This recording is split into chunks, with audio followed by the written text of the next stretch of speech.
So earlier today, I had the distinct pleasure of chatting with a couple folks, one of which who is new to the hobby and is just kind of getting off their feet when it comes to collecting.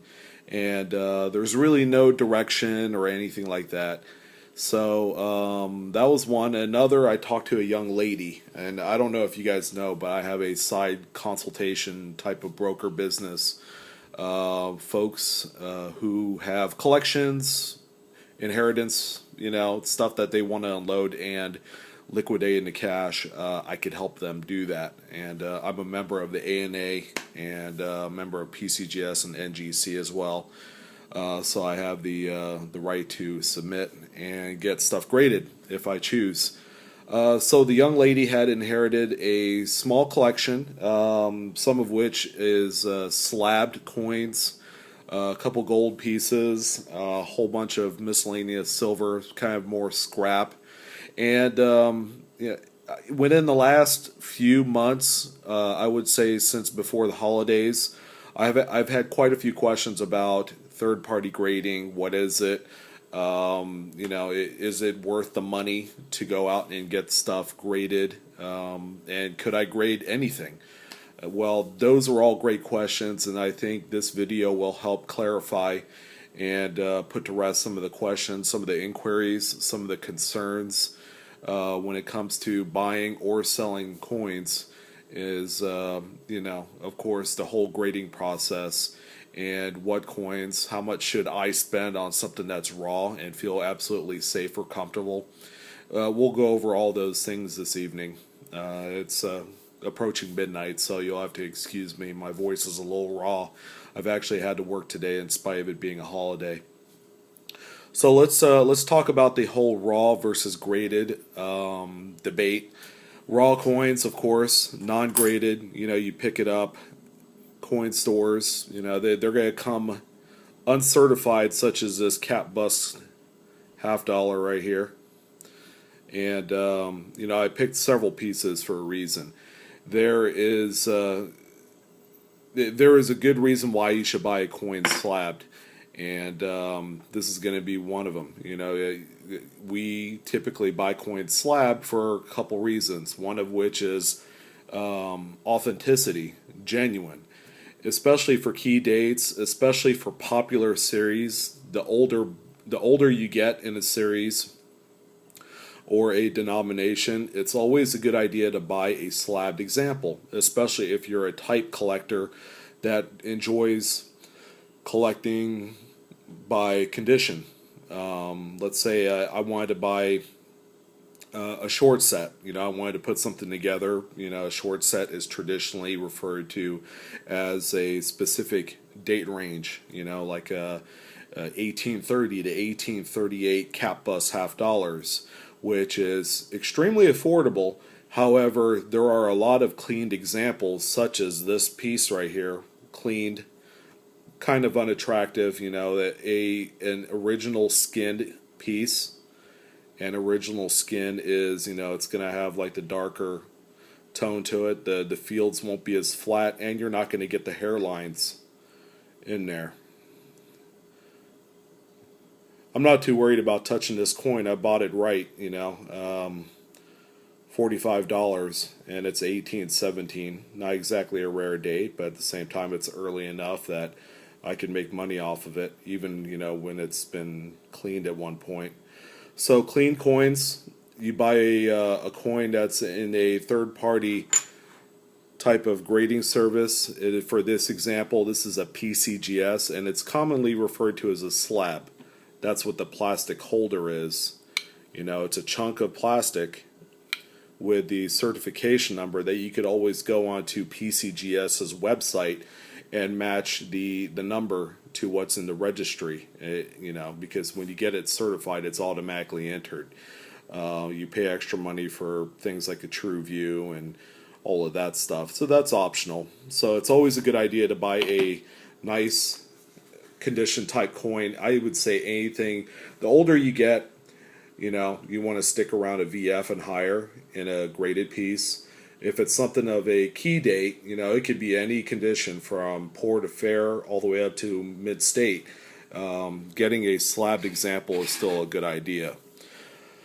So that covers one aspect of, buying raw versus graded. Okay, another such thing is when you're talking about a high dollar coin, there are a lot of counterfeits out there. There are a lot of examples that have been faked over and over again. And just as an example, the 1909 SVDB Lincoln Cent is one such example.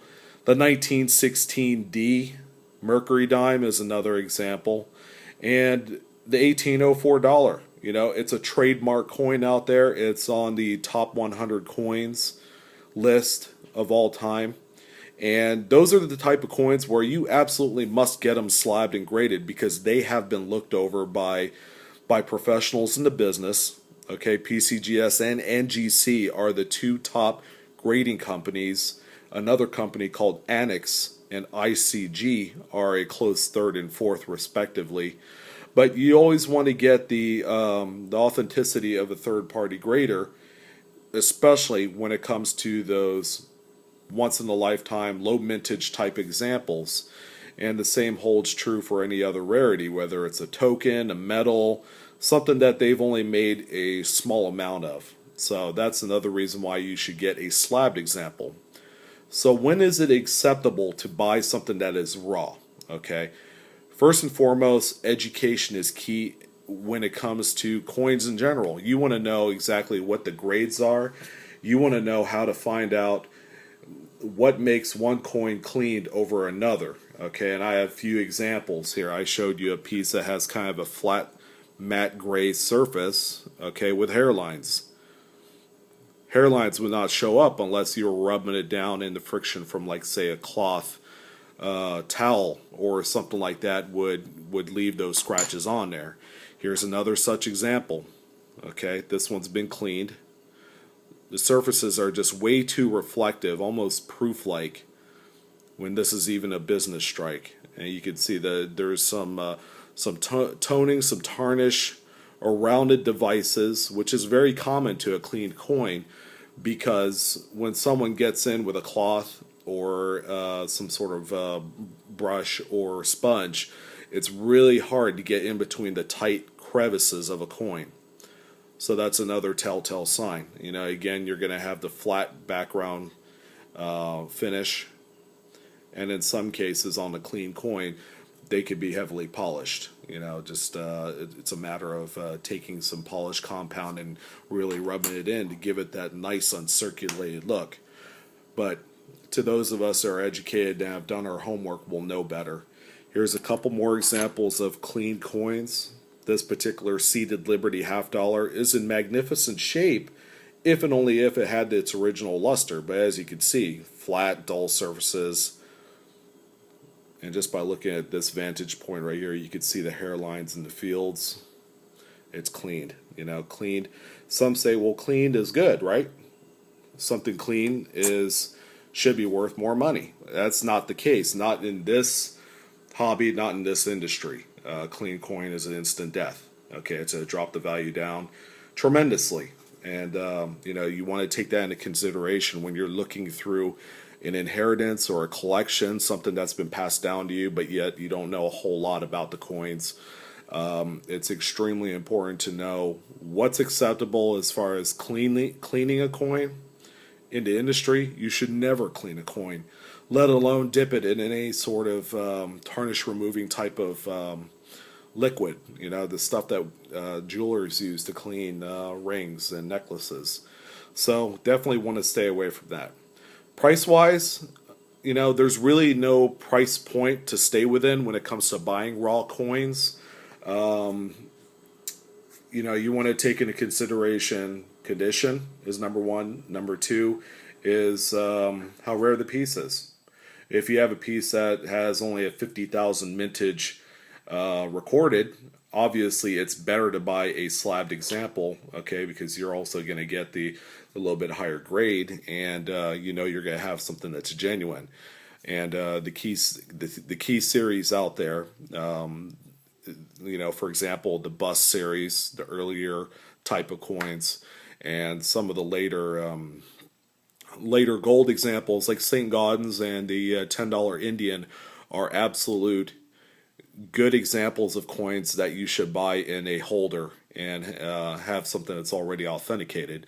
Another plus of buying an authenticated coin is that you're not going to incur the fees.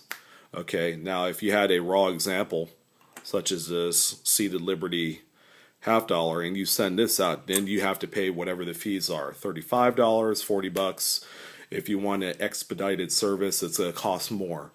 So I have another few examples here of slabbed examples. These are all that I have readily available. Early commemoratives, always a good idea to get something like this already holdered and already graded. If there's a problem with the coin and it's being holdered, it'll say right on the label, cleaned, or harshly cleaned, or dented, corroded, environmental damage. It'll tell you, okay? And here's another early commemorative. You've seen all of this. This is a Roanoke. The other coin was a Maryland. Mint-State 64 is a very fine and acceptable grade, even though there's quite a few that's minted that are graded that condition right there. Here's a VF35 1876 cc quarter. Okay, another example why you should get a coin such as this, slabbed. Carson City coins, absolutely popular these days. I don't know, I ended up getting this for free through PCGS. They're promoting their set registry, so they've been sending a lot of these out. I think you could still do it if you go to their website, and you don't have to pay for shipping. So this is a Mid-State 64 Grand Canyon ATB quarter. America the Beautiful. All right. And then a Lincoln cent right there. That's the NGC slab. They call it a soap bar because it's white, whereas the clear PCGS right there is just clear, I guess. So that's kind of like a little explanation, raw versus slabbed. If you have any questions, please do not hesitate to comment below or send me a private message. I'm here to help. You got a big collection. You need a little bit of advice on how to liquidate it. If, in fact, you are looking to sell it, I am available anytime. And, you send me a message, I'll definitely answer and correspond to it within 24 hours. And again, thanks, guys. This whole endeavor would be pointless if I didn't have my biggest group of supporters, and that's every single one of you that watch my films. And I look forward to chatting more about coins. If there's anything else you guys want to chime in on versus the raw versus graded subject that I talked about this evening, please go right ahead. There are a lot of you that have been doing this for a while and have probably dealt with many times more expensive coins than I have. I'm more of a kind of a relaxed armchair collector that I don't spend $10,000 on a coin, or else my wife will probably shoot me and ask questions later. So thanks again, guys. Have a nice evening, and I'll talk to you later.